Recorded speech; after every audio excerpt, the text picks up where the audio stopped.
mwese twarabamenye, mwabaye abanzi bacu, mwabaye abagambanyi bacu, kandi mutugambanira nta kibi twaberetse, twaraberetse urukundo gusa.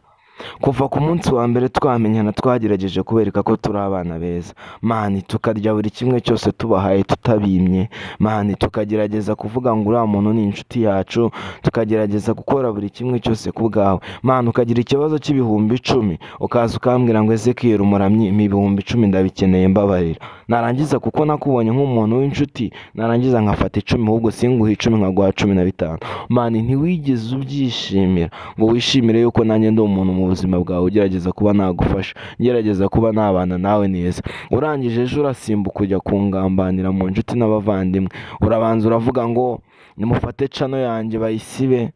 Icyo ni igikorwa kibi cya mbere wari ugiye gukora.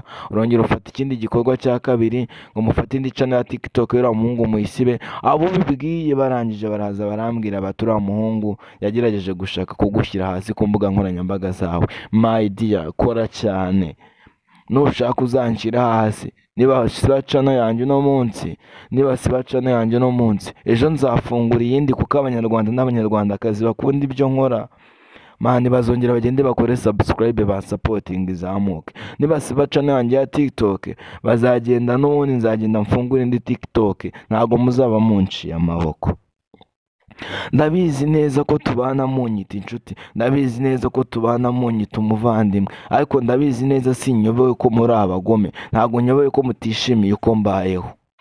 Icyo cyo nacyo ndakizi.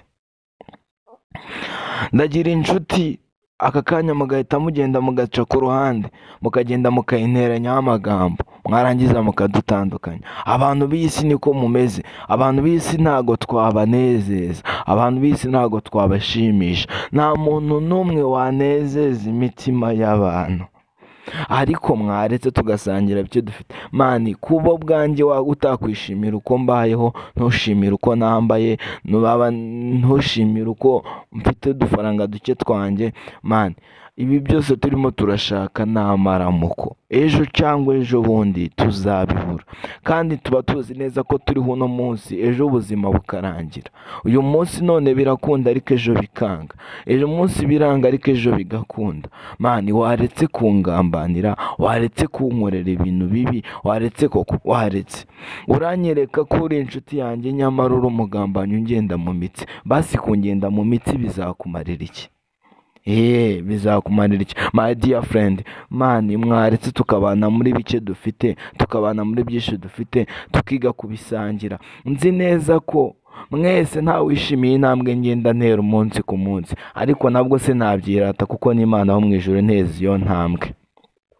Nzi neza ko igihe nzaba ndi kunyura ku matapi y'imituku, ntambuka abandi bafotora, mwese muzajya muba muri ba nkoma amashyi mwese mwaje kuri stage, aho mfata microphone nabumbura umunwa ngiye kurekura speech nzima, cyangwa se ngiye kurekura ijambo ry'Imana, cyangwa se ngiye kurekura indirimbo. Mwese muzajya mwiba mwicaye hariya hirya mugaragaza ibiganza yuko ngo mwafashijwe, kandi nyamara rimwe mu iterambere ryanjye rimwe abantu mwangambaniye, mugashaka kunsubiza inyuma, mugashaka kunshyira hasi. Gusa nagira ngo mbatangarize ko ibyo byose Imana ibibizi, kandi inzira z'Imana zirenga ibihumbi.